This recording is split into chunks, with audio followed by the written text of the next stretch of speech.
Да, есть.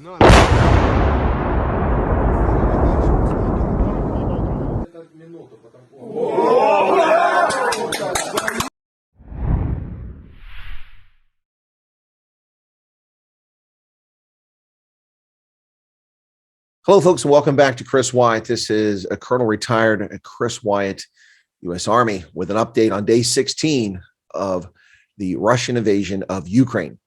Ukraine's Foreign Minister Dmytro Kuleba said there was no progress towards achieving a ceasefire with his Russian counterpart Sergei Lavrov after high-level discussions between Ukraine and Russia ended without a ceasefire.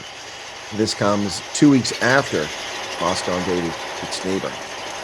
NATO Secretary General Jens Stoltenberg said establishing humanitarian corridors in Ukraine for evacuations and aid is now the bare minimum. Stoltenberg was speaking at a forum in Turkey where he said the bare minimum is to establish humanitarian corridors where people can get out and humanitarian aid can get in. Now, Secretary General described Russian President Vladimir Putin's nuclear rhetoric as dangerous and reckless, and once again said the NATO alliance would not send troops or jets into Ukraine. Stoltenberg also added that a no-fly zone over Ukraine would most likely escalate the war to a full-fledged war between NATO and Russia. Duh, you think? Of course it would. Why is it even being discussed? The Guardian claims that on Thursday, Vladimir Putin approved bringing thousands of fighters from the Middle East to fight for Russia against Ukraine. At a meeting of Russia's Security Council, Defense Minister Sergei Shoigu said there were 16,000 volunteers in the Middle East who were ready to come fight with Russian-backed forces in eastern Ukraine in the breakaway Donbass region, where you find the republics of Luhansk and Donetsk.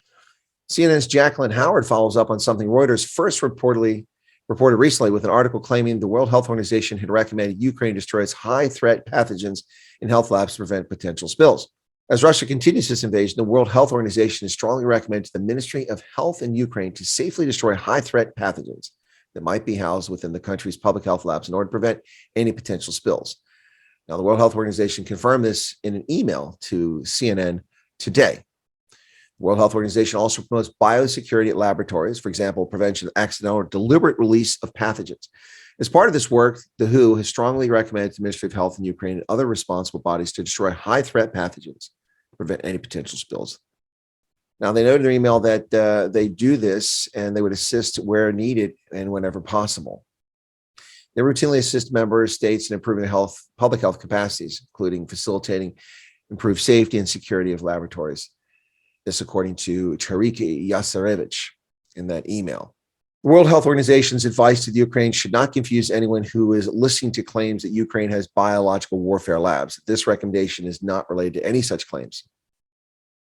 Boris Johnson has repeated claims previously made by the Biden regime that Vladimir Putin may use chemical weapons in Ukraine. His comments are in response to Russian claims about his enemies getting ready to use chemical weapons that were straight out of their playbook. Politico reports that Germany's former chancellor, Gerhard Schröder, has purportedly met with Russian President Vladimir Putin in Moscow for talks on ending the war in Ukraine. Schröder knows Moscow and Putin all too well, where he's been profiting handsomely for his pro-Russia stance and energy sector efforts to make Germany dependent on Russian hydrocarbons for nearly 2 decades. Schröder was the architect of the Nord Stream pipelines, contracts that were signed just 10 days before his party lost the 2005 election to the CDU. He's since been part of the leadership of Russian companies such as Gazprom and Rosneft, as well as becoming chairman of the board of Nord Stream AG. Now, that's a role that he took just 17 days after he ended his chancellorship. Interesting, isn't it? Schröder's legacy will forever be tainted by the way he's entangled the fate of Germany. He is apparently going to be sanctioned by his own political party, the Social Democrats. The Meckenheim SPD's ultimatum to former Chancellor Gerhard Schröder to resign from his Russian influence positions in the boards of Gazprom and Nord Stream has passed. Now they claim the next logical consequence is party order procedure, which would expel him from the SPD. Some reports have said he's already been expelled from the SPD. United Nations Security Council will convene today at Russia's request to discuss Moscow's claims of these U.S. biological activities in Ukraine. Lutsk and Dnipro were attacked today. Air raid sirens were heard in Lvov in the early mornings hours of Friday. Explosions also reported in Lutsk in the northwestern Ukraine near the Polish border, bringing the fight very close to neutral states and NATO states, as well as in Dnipro, a major stronghold in the central eastern Ukraine. 3 airstrikes reportedly killed at least 1 person in Dnipro. Early morning shelling hit those two cities, according to regional authorities. The strike in Lutsk targeted an airfield, according to the city's mayor, Igor Polichuk, which would follow a standard pattern we've seen here with Russian forces attacking airfields initially so that Ukrainians could not offer any resistance when ground forces come in. Italy is planning to accommodate Ukrainian refugees in property confiscated from the mafia. This, according to Interior Minister Luciana Lamorgese. In an interview with Corriere della Sera on Friday, Lamorgese said 28,000 Ukrainian refugees had so far arrived in Italy, the majority women and children who are staying with family and friends. She said there were 283 properties seized from the criminal organization that had been identified to accommodate people over the longer term. Okay. Well, Ukrainians will be living in mafia palaces. European Union leaders acknowledged the European aspirations of Ukraine and agreed to support Ukraine in pursuing its European path. This was following a meeting in Versailles. The statement also called for an immediate and unconditional withdrawal of Russian forces and praised Ukraine's courageous resistance. But this mealy-mouthed response to Kiev's urgent request for mission sounds very much like Brussels fobbing Ukraine off, as they've done to Ankara for decades, not assenting to Turkey's request to join the European Union. It seems that Lithuania's president, Gitanas Nausėda, would agree with my assessment. Nausėda said there was a flavor of disappointment to the decision by the EU leaders at a summit in Versailles not to confer Ukraine a fast-track EU candidate status in the response to Volodymyr Zelensky's request. And the EU is a special club, and they decide who gets to join. Notice they're sanctioning of Poland and Hungary, both states declaring that their government and their system is sovereign and trumps Brussels. Both of them have been sanctioned now. Of course, the United Kingdom famously went through the Brexit process to leave the European Union over concerns about an erosion of sovereignty, with Brussels usurping the authority of the United Kingdom, having done the same to Poland and Hungary. But Poland and Hungary are small, minor actors in the UK, in the European Union. And so Brussels is comfortable sanctioning them when they never sanction the UK over that.